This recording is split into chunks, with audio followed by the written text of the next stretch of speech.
بسم اللہ الرحمن الرحیم۔ السلام علیکم۔ میں سید اعجاز حسین کاظمی آپ سے مخاطب ہوں۔ ہم قرآن کی سورہ بقرہ کی تفسیر پیش کر رہے ہیں۔ اب تک کہ 219 نمبر کی آیت تک ہو چکی ہے۔ اب 220 سے 224 تک کی تفسیر میں پیش کر رہا ہوں۔ یہ جو ہے تو جناب علامہ سید ذیشان حیدر جوادی صاحب کی ترجمہ اور تفسیر جو انوار القرآن ہے، اس میں سے آڈیو بنا کر آپ کو پیش کر رہا ہوں۔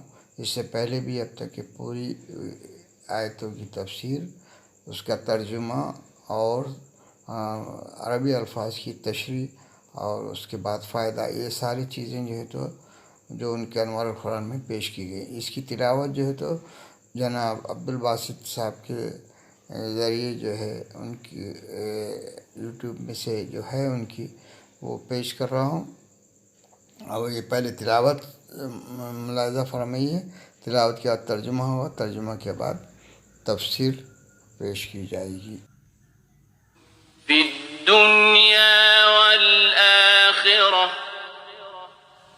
وَيَسْأَلُونَكَ عَنِ الْيَتَامَى قُلْ إِصْلَاحٌ لَهُمْ خَيْرٌ وَإِن تُخَالِطُوهُمْ فَإِخْوَانُكُمْ وَاللَّهُ يَعْلَمُ الْمُفْسِدَ مِنَ الْمُصْلِحِ وَلَوْ شَاءَ اللَّهُ لَأَعْنَتَكُمْ إِنَّ اللَّهَ عَزِيزٌ حَكِيمٌ۔ اب آپ سورہ بقرہ کی 220 نمبر کی آیت کا ترجمہ سنیے۔ دنیا میں بھی اور آخرت میں بھی۔ اور یہ لوگ تم سے یتیموں کے بارے میں سوال کرتے ہیں تو کہہ دو کہ ان کے حال کی اصلاح بہترین بات ہے، اور اگر ان سے مل جل کر رہو تو یہ بھی تمہارے بھائی ہیں، اور اللہ بہتر جانتا ہے کہ مصلح کون ہے اور مفسد کون ہے۔ اگر وہ چاہتا تو تمہیں مصیبت میں ڈال دیتا، لیکن وہ صاحب عزت بھی ہے اور صاحب حکمت بھی۔ سورہ بقرہ کی 220 نمبر کی آیت جس میں یہ جملہ آیا ہے، اور یہ لوگ تم سے یتیموں کے بارے میں سوال کرتے ہیں، تو اس کے بارے میں جو ہے تو تفسیر میں جناب تحریر فرماتے ہیں، دور جاہلیت میں لوگ یتیموں سے تعلقات صرف ان کے اموال پر قبضہ کرنے کے لیے پیدا کیا کرتے تھے، اور جب ان کے اموال کے قریب جانے سے روک دیا گیا اور مسلمانوں نے بالکل ہی الگ کر دیا تو بعض لوگوں نے ان دونوں قسموں کے بارے میں سوال کیا، اور جواب ملا کہ اموال کو لوٹو نہیں، اصلاح کرو اور الگ نہ کرو، ساتھ رکھو لیکن اصلاح کی نیت سے، کہ خدا نیتوں کو بھی جانتا ہے، اور جب ساتھ رہیں تو ان کا خرچ ان کے مال سے نکال لو اور اپنے کو زحمت میں نہ ڈالو۔ سورہ بقرہ کی آیت نمبر 220 میں اصلاح کی تشریح کے بارے میں جو تشریح کی ہے آپ نے بتائیں، اصلاح با اعتبار مالیات ہو یا با اعتبار اخلاقیات، یہ غریب ہر طرح کی اصلاح کے محتاج ہیں۔ وَلَا تَنكِحُوا الْمُشْرِكَاتِ حَتَّى يُؤْمِنَّ وَلَأَمَةٌ مُؤْمِنَةٌ خَيْرٌ مِّن مُّشْرِكَةٍ وَلَوْ أَعْجَبَتْكُمْ وَلَا تُنكِحُوا الْمُشْرِكِينَ حَتَّى يُؤْمِنُوا وَلَعَبْدٌ مُّؤْمِنٌ خَيْرٌ مِّن مُّشْرِكٍ وَلَوْ أَعْجَبَكُمْ أُولَٰئِكَ يَدْعُونَ إِلَى النَّارِ وَاللَّهُ يَدْعُو إِلَى الْجَنَّةِ وَالْمَغْفِرَةِ بِإِذْنِهِ وَيُبَيِّنُ آيَاتِهِ لِلنَّاسِ لَعَلَّهُمْ يَتَذَكَّرُونَ۔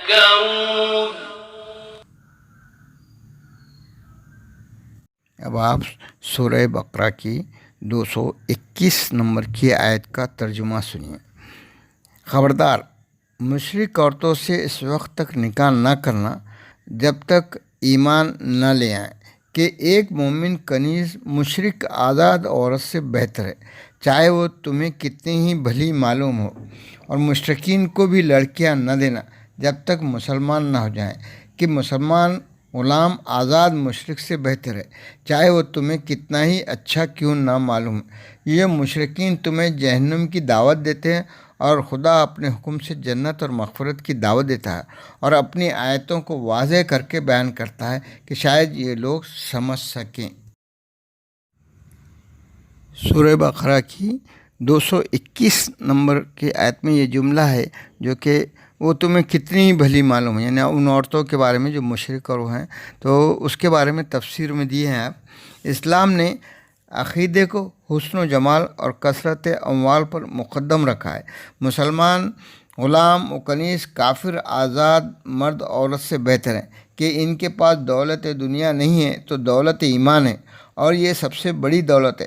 پھر ازدواج انسانی سماج پر اثر انداز ہوتا ہے اور کفار جہنم کی طرف کھینچ لیتے ہیں، یا اولاد کی تربیت غیر اسلامی ہو جاتی ہے، یا کم سے کم کفر سے محبت یا عدم عداوت یا آزاد خیالی کا رجحان پیدا ہو جاتا ہے، جو ایمان کے لیے بہرحال خطرناک ہے۔ سورہ بقرہ کی آیت نمبر 221 میں نکاح کے لفظ کے بارے میں بتا رہے ہیں۔ نکاح کے معنی عقد کے بھی ہیں اور جماع کے بھی ہیں۔ مشرک اسے کہتے ہیں جو توحید الہی میں اختلاف کرے۔ اہل کتاب اس لفظ سے خارج ہیں۔ آیت نمبر 222 کی تلاوت سنیے۔ وَيَسْأَلُونَكَ عَنِ الْمَحِيضِ قُلْ هُوَ أَذًى فَاعْتَزِلُوا النِّسَاءَ فِي الْمَحِيضِ وَلَا تَقْرَبُوهُنَّ حَتَّى يَطْهُرْنَ فَإِذَا تَطَهَّرْنَ فَأْتُوهُنَّ مِنْ حَيْثُ أَمَرَكُمُ اللَّهُ إِنَّ اللَّهَ يُحِبُّ التَّوَّابِينَ وَيُحِبُّ الْمُتَطَهِّرِينَ۔ سورہ بقرہ کی 222 نمبر کے جو ترجمہ سنیے۔ اور اے پیغمبر، یہ لوگ تم سے ایام حیض کے بارے میں سوال کرتے ہیں، تو کہہ دو کہ حیض ایک اذیت اور تکلیف ہے، لہٰذا اس زمانے میں عورتوں سے الگ رہو، اور جب تک پاک نہ ہو جائیں ان کے قریب نہ جاؤ۔ پھر جب پاک ہو جائیں تو جس طرح سے خدا نے حکم دیا ہے اس طرح ان کے پاس جاؤ۔ بتحقیق خدا توبہ کرنے والوں اور پاکیزہ رہنے والوں کو دوست رکھتا ہے۔ سورہ بقرہ کی آیت نمبر 222 کے اس میں آپ یہ جو ذکر ہے ایام حیض کا، اس کے بارے میں آپ تحریر فرماتے ہیں۔ اسلام سے پہلے یہودی ایام حیض میں جماع وغیرہ ترک کر دیتے تھے، اور عیسائی سب کچھ کیا کرتے تھے۔ عام کفار ساتھ اٹھنا بیٹھنا بھی ترک کر دیتے تھے۔ رسول اکرم نے سے انہی قسموں کے بارے میں سوال ہوا تھا تو آپ نے واضح کر دیا صرف جماع حرام ہے اور بس، اور وہ بھی اس لیے کہ یہ زمانہ یا جگہ گندگی یا تکلیف کی ہے۔ اس عمل سے عضو تناسل میں کثافت اور بیماری کا خطرہ ہے، اور عورت کے مزاج پر بھی بار ہے کہ مزاج خون کو باہر نکالنا چاہتا ہے اور جماع منی کو اندر ڈالنا چاہتا ہے، اور دونوں رجحانات میں کھلا ہوا ٹکراؤ جو صحت کے لیے شدید خطرہ رکھتا ہے۔ اسی 222 نمبر کی آیت میں یہاں پر جو جملہ ہے جس طرح خدا نے حکم دیا ہے، میں یہ لکھ رہا ہوں، یہ اس لفظ میں اشارہ ہے کہ جماع میں حکم الہی کی پابندی ضروری ہے اور مکمل آزادی نہیں۔ یہ آیت نمبر 222 میں حیض کے معنی سیلان کے ہیں، اور اس اعتبار سے جہاں پانی بہہ کر آتا ہے اسے حوض کہا جاتا ہے۔ اسی آیت نمبر 222 میں محض زمانہ حیض بھی ہے اور مکان حیض بھی۔ اس لفظ سے زمانہ حیض میں بھی جماع حرام ہو سکتا ہے اور صرف جائے حیض یعنی فرض میں بھی، یعنی 222 نمبر آیت میں یہ جو لفظ ہے یت حرن ہے تو پاکیزی مراد ہے، اور یعنی غسل شرط نہیں، اور یت حرن ہے تو غسل ہے، غسل سے پہلے جماع حرام ہے۔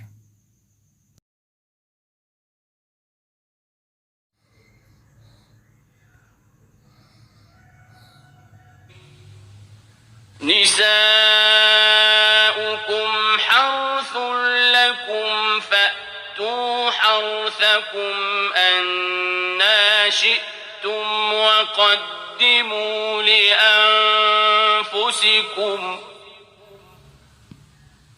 واتقوا الله واعلموا أنكم ملاقوه وبشر المؤمنين۔